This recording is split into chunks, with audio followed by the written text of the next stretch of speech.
শুধু আমি তো নই, মানে বিভিন্ন স্টেজে বিভিন্ন পর্যায়ে বিভিন্ন লোককে দিয়ে এটা করানো হয়েছে।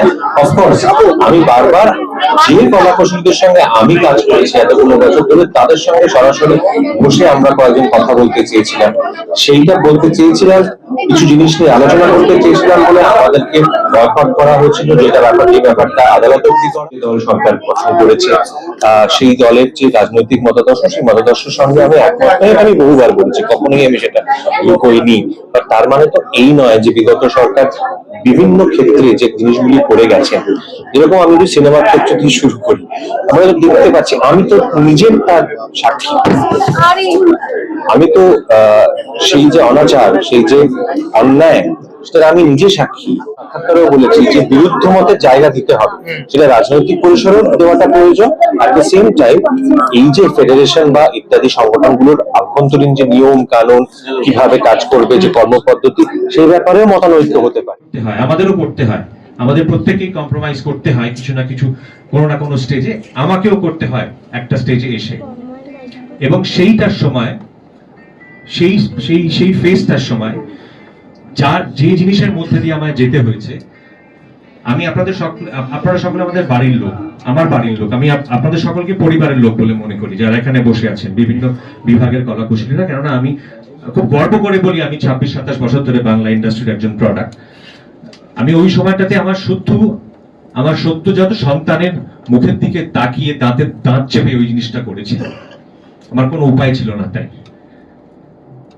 আমি কারোর বিরুদ্ধে ব্যক্তিগত বিষোদ্গারের জন্য এখানে আসিনি, আমি কারোর বিরুদ্ধে ব্যক্তিগত রাগও পেশ করতে চাই না, কিন্তু আপনাদেরকে যেহেতু বাড়ির লোক ভাবি, সেই জন্য এই ব্যক্তিগত অপমানের কথাটা আপনাদের সঙ্গে জাস্ট শেয়ার করলাম। আমার বক্তব্য হচ্ছে এরকম পরিস্থিতি যেন তৈরি না হয়। নাহলে কথাগুলো বললাম কেন, বলাই পারবো, সেটাই তো বললাম সবাই।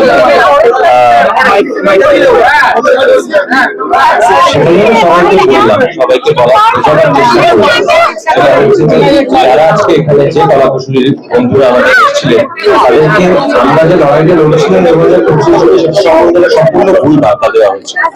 সেই বার্তাটা তারা যেন যেভাবে তখন পেয়েছিলেন, তারা অনেকেই জানতেন সত্যিটা, কিন্তু সেই সত্যিটা তাদের আরো ভালো করে জানানোর জন্যই আজকে আমি যেটুকু বলার বললাম, এবং আগামীতে প্রয়োজনে আরো বিশদে নিশ্চয়ই আমি বলবো।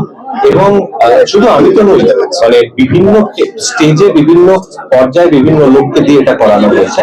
অফকোর্স আমি বারবার যে কলা কৌশলীদের সঙ্গে আমি কাজ করেছি এতগুলো বছর ধরে তাদের সঙ্গে সরাসরি বসে আমরা কয়েকজন কথা বলতে চেয়েছিলাম, সেইটা বলতে চেয়েছিলাম, কিছু জিনিস নিয়ে আলোচনা করতে চেয়েছিলাম বলে আমাদেরকে বয়কট করা হয়েছিল, যেটা ব্যাপারটা আদালত অব্দি করা, এবং সেটা করার ফলে আরো কমপ্লিটলি বয়কট করে দেওয়া হয়। এবং তারপর একটা পয়েন্টের পর আমার ওপর যারা নির্ভরশীল, সেটা আমার কোম্পানির লোক হোক বা আমার পরিবারের লোক হোক, তাদের মুখের দিকে তাকিয়ে তাদের অসহায়তার দিকে তাকিয়ে আমি অসহায় হয়ে থাকি।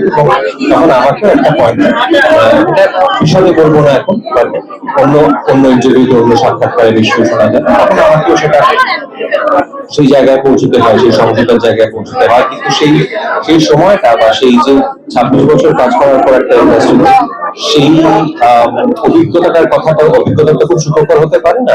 তো সেই অসুখকর অভিজ্ঞতাটার কথাটা আমি আমার কলা কুশলী বন্ধুদের সঙ্গে, এবং যারা এসেছিলেন তারা অনেকেই জানেন, যারা জানতেন না তাদের সঙ্গে শেয়ার করি। সরকারের সমর্থনে খুব ভালোভাবে প্রচারে ছিলে, এবং সেটা কি পুরোপুরি জোরের ক্ষেত্রে, মানে তোমার সন্তান, তোমার পুরো পরিবারকে বাঁচাই না, এখানে আমি প্রথমত বলি যে আমি রুদ্র যে নতুন যে দল সরকার গঠন করেছে, সেই দলের যে রাজনৈতিক মতাদর্শ, সেই মতাদর্শের সঙ্গে আমি একমত নই, আমি বহুবার বলেছি, কখনোই আমি সেটা লুকোইনি। তার মানে তো এই নয় যে বিগত সরকার বিভিন্ন ক্ষেত্রে যে জিনিসগুলি করে গেছে, যেরকম আমি যদি সিনেমার ক্ষেত্রে দিয়ে শুরু করি, আমরা তো দেখতে পাচ্ছি, আমি তো নিজের তার সাক্ষী।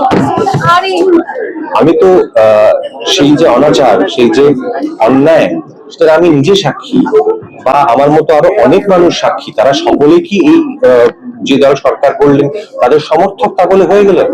তা তো নয়। এমনকি এমন লোক এই অনাচারের অত্যাচারের সাক্ষী মানে শিকার হয়েছেন যারা ভীষণভাবে গত সরকারের ঘনিষ্ঠ, আমার থেকে অনেক বেশি ঘনিষ্ঠ ছিলেন। আমার মানে আমার ইনফ্যাক্ট যে সময় আমি লড়াইটা শুরু করি আমার কোনো সেই সময় ঘনিষ্ঠতা ছিলই না actually দেখতে গেলে।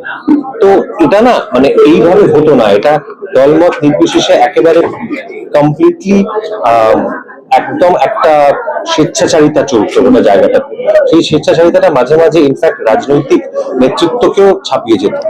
তো ওই জন্যই আমাদের দরকার, কিন্তু হ্যাঁ জোরের জায়গাটা রাজনীতি ছিল, সে ব্যাপারে কোনো সন্দেহ নেই।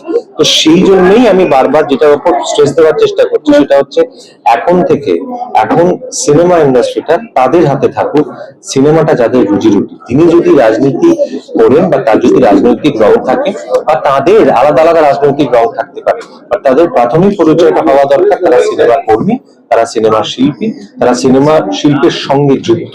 এইটা খুব ইম্পর্টেন্ট, না হলে এই জগৎটাকে হ্যান্ডেল করতে পারা তাদের পক্ষে বা বোঝা তাদের পক্ষে সম্ভব না। সেক্ষেত্রে আবার সেই স্বৈরাচারের জায়গায় ব্যাপারটা যায়। সেই জন্যই আমার আজকে ভীষণভাবে এই পয়েন্টটা বারবার করে আমি মেনশন করার চেষ্টা করেছি। তার মানে পরম এই বিষয়টা ক্লিয়ার যে তাদের পরিচয় হওয়া উচিত যে শিল্পী, রং দল মত নির্বিশেষে। ভিন্ন মত থাকতেই পারে, তোমার এবং অনেকে। এটা সেটা আমরা বললাম যে যেটা সুজিত রায়ও বললেন, আমিও বললাম, আমি আগেও বলেছি, অন্য সাক্ষাৎকারেও বলেছি যে বিরুদ্ধ মতের জায়গা দিতে হবে, সেটা রাজনৈতিক পরিসরেও দেওয়াটা প্রয়োজন। অ্যাট দ্য সেম টাইম এই যে ফেডারেশন বা ইত্যাদি সংগঠনগুলোর আভ্যন্তরীণ যে নিয়ম কানুন কিভাবে কাজ করবে, যে কর্মপদ্ধতি, সেই ব্যাপারেও মতানৈক্য হতে পারে, সেই বিরুদ্ধ মতের জায়গাটা রাখতে হবে। কিন্তু যারা আলোচনা করবেন, যারা সিদ্ধান্ত নেবেন, ফাইনালি তারা যখন সকলে সিনেমা কর্মী হন, তাদের রাজনৈতিক পরিচয়ের ঊর্ধ্বে ওঠে শিল্পী। একটা কথা বলছে আর এটা কি ভীষণ মজা করে থাকে যে বিশ্ব অগ্রণী দিবস সেই কথাটা বলেছে এবং সেক্ষেত্রে স্বস্তিকা পিসি রিপ্লাই সেটাও বলেছে এটা নিয়ে কি বলবে, মানে এটা এখন চলা এটা নিয়ে আমরা আজকে এই ফেডারেশন নিয়ে আলোচনাটা হঠাৎ করে এটা নিয়ে আমরা আলোচনা করছি, মানে উনি কি, আমি তো সত্যি মাননীয় বিধায়িকা কি বলেছেন আমি জানি না, কাজে আমার মনে হয় এটা অন্য কোনো সাক্ষাৎকারের জন্য তোলা থাক। আজকে আমরা সিনেমা জগতের কর্মপদ্ধতি নিয়ে আলোচনা করি।